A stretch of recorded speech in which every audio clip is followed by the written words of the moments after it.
Hey everyone, this is Lisa with Crepe Myrtle Row. Welcome to my channel. Today I'm doing something totally different than I've ever done on my channel before, and that's I'm going to cook a blueberry cobbler for you.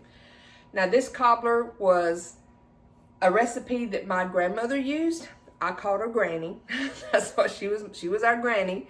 And every Sunday she had this of some sort of this recipe, and I'll tell you a little bit more about that in a minute, but she did some version of this recipe with any kind of fruit you want to use for Sunday dinner after church.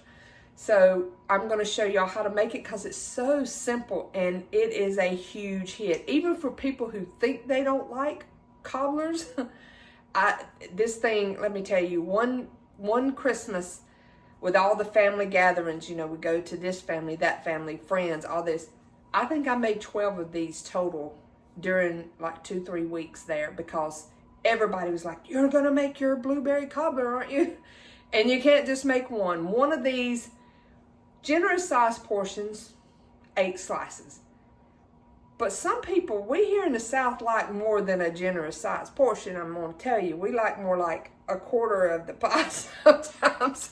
So you need to make more than one if you're going to a large gathering. Now, if you just got a small family, you're just making it for dinner, you want to do you, but if you're taking it somewhere, you're gonna want to make more than one of these, and maybe make a variety, make a blueberry, a blackberry, apple, whatever you want to do. So anyhow, we're gonna get started on here in just a minute. I've get my oven started, and then I'll show you all the ingredients, and I'll also link down below the full recipe. And like I say, it's super simple. You could even teach your kids to do this, maybe not putting it in the oven and stuff, but everything else a kid could do this part. And with that being said, if you're not already subscribed to me, I would love for you to join my YouTube family and hit the notification bell. You'll be notified each time I upload. And I am on Instagram, I'm on Facebook and on Pinterest, all as Crepe Myrtle Row, and I would love for you to come over there and join me in those platforms also. I do post more on Instagram, and now that I just started my Facebook page, I think 2 weeks ago or something like that. It's not been very long at all. And I do try to correlate what I put on Instagram with Facebook, because I know not everyone has both platforms, but usually they have one or the other. So come over there, join me, say hi, let me know that you come from YouTube or something, and let's just get started. Okay, the next steps we're going to do is, or I'm going to let you know the things you're going to need. You're going to need 1 cup of sugar, 1 cup of flour, 1 stick of butter, and 1 cup of milk. And then the first thing we'll do, this is a very simple, and of course, your blueberries. These were frozen, and this is roughly, I'm going to say 2 1/4 cups. That just happens to be what I had left, and I froze in the refrigerator. And they're still frozen. I just took some hot water and kind of run over them just to soften them up just a little bit and drain them a little bit more. But you can use fresh blueberries or any fruit you want to use. You can use canned, you can use whatever. I've never used canned blueberries for this. I've used canned peaches and canned apples, but I've never used the blueberries because this is a pie or cobbler rather, that you can use any fruit you like. I have made, the biggest ones are the blueberry. I make tons of those. I've made blackberry, strawberry, pineapple. What else have I done with it? I think those are, or like I said, peach. I've done apple, but blueberry seems to be the one that gets the most. And these are not like your typical pies where it's mostly fruit. These are the type of cobblers that it's mostly almost like a biscuit type thing, because you put once I get all this mixed, I put it in, I drop my blueberries on top, and the dough kind of just rises around. So it's, kind of like a biscuit, the best way I can describe it. And it was my grandmother's recipe, so this is what we're going to do. First, I take my stick of butter and I grease my pan really good with that butter. Now, I mean, you don't have to do this. You could spray it with, you know, like cooking spray or whatever you wanted to do. But, I mean, I've already got the butter here and this works great. And this is the way my grandmother taught me to do it. So, that's the way I'm going to do it. And every Sunday, she used to cook dinner after church for everyone. You know, she'd cook it before church, have it ready, and always had a dessert of some sort. Now, the rest of this butter, I'm going to take and melt in the microwave roughly 45 seconds to a minute to get it going. And while that's melting, I'm going to measure my cup of sugar and flour. And unlike most bacon, I mean, I just kind of, and my hands are clean, y'all. I washed them beforehand. Just kind of roughly get the cup of flour. And then a cup of sugar. I can get my scoop down in here.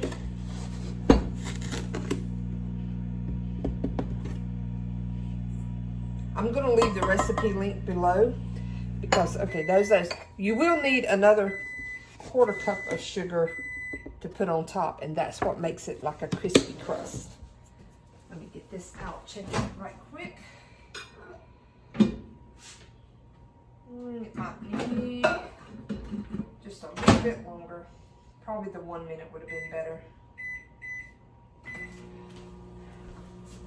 This is not a step you have to do, but I like to take my whisk and go ahead and incorporate together. Just take my whisk and kind of do that to get any lumps or anything out. Then I take my 1 cup of milk and I pour that in. I go ahead and give that a stir. And this, you know, this is not a thick batter. This is a very loose, even really looser than like pancake batter is. See, it's like very runny.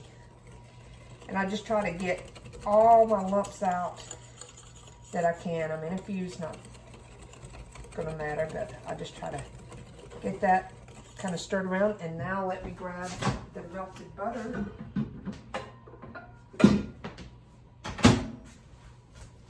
And I'm just gonna gradually pour it in as I'm stirring because I don't want, you know, this hot butter and that milk to have a problem. Stir it as I do that. Get it all in there. This is such a simple recipe, guys. And I think it's why my grandmother chose to make this pretty much every Sunday of some variation. She made this pie as our dessert. So now I'm just going to pour it into the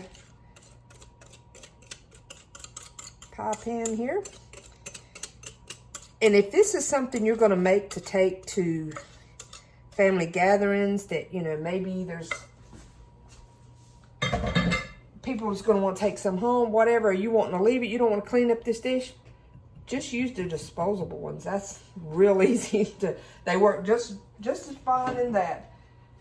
So now I've got these blueberries that I'm going to use, and I just take and I just start dropping them around in here. And however many you want to put, it's up to you. Like I said, this, I just had a bag full of them from back in the summer that I had put in the freezer and had them in the bag, and it just measured out to be like 2 1/4 cups. I normally would put around 2 cups, but you know, this one I have a little extra ones in it because just those few's not worth trying to put up for anything else. Then again, I may stop here. I mean, it's your choice. We like a lot of blueberries, so I put a lot of blueberries in. Try to find every little spot that looks like it doesn't have something in it and drop it in there. And then, like I said, this comes out to be more of a biscuit-like dough. And I think I am going to stop. That's probably at the 2 cup mark anyhow. So I'll just eat the rest of them when they thaw out. Now here's the trick that makes this great.